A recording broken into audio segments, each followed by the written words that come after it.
Friends, మనమైతే వేటలో ఉన్నాం. వేటలో చేపలు ఏ విధంగా పడతారని నేను ఒకసారి చూపిస్తాను, ఈ వీడియోలో చూడండి.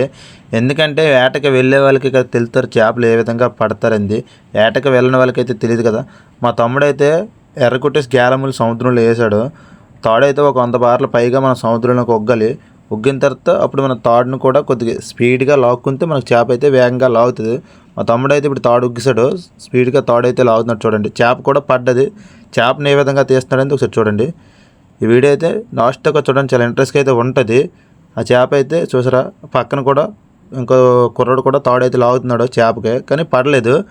ఇంకా అతను కూడా ఇక్కడ చూడండి ఎర్ర కుట్టేసి అయితే వేసాడు. వేయడానికి అతను నాకు చేప నాయింది కాబట్టి మా తమ్ముడికి తైలెత్తనేసి వేయలేదు. మళ్ళీ చేప దగ్గరికి వచ్చిన తర్వాత వేస్తాడు తాడు. మా మాయ అయితే ఇప్పుడేమో గ్యాల ముళ్ళు పెట్టుకొని రెడీగా ఉన్నాడు. గ్యాల ముళ్ళు వస్తే వేయడానికి చేపకు. చేప అయితే దగ్గరికి వస్తుంది చూడండి, ఏ విధంగా తీస్తున్నాడు మా తమ్ముడు. దాన్ని అయితే ఏం చేప నాకు కూడా తెలియదు, చూస్తే తెలుస్తుంది. మేమైతే కింగ్ పీసులకి అయితే పట్టడానికి వచ్చాము. ఇప్పుడు ఏం చేప అయింది, కింగ్ పీస్ అయినా అవ్వచ్చు, లేదా ఇంక వేరే చేప కూడా అవ్వచ్చు. సముద్రంలో ఉంటే మనం చెప్పలేం కదా. ఇప్పుడైతే మనం లైవ్లో ఉన్నాము. ఏం చేప అయింది నాకు కూడా అసలు అర్థం కాలేదు. అదైతే కింగ్ పీస్ అని మా మాయ అయితే గ్యాల ముళ్ళు వేసాడు, తప్పిపోయింది. మళ్ళీ గ్యాల ముళ్ళు వేసాడు. ఒకసారి బోట్లోకి ఏ విధంగా తీసుకుంటాం ఒకసారి చూడండి. బోట్లోకి తీసుకున్న తర్వాత మనం ఆ చేప కదలకాడ ఉండాలంటే మనం కొట్టాలి. కొడితేప్పుడు మనం గ్యాల ముళ్ళు కూడా ఈజీగా తప్పించుకోవడానికి అయితే అవుతుంది. మా మాయ అయితే చేపను కొట్టాడు, ఒకసారి చూడండి. కొట్టాడు కదా, అప్పుడే చేప చనిపోయిన తర్వాత మనం గ్యాలములు తీసుకోవడానికి ఈజీగా ఉంటాయి. మా తమ్ముడు అయితే గ్యాలములు తీసేస్తాడు, ఇంకా చేపకి అయితే వేస్తాడు.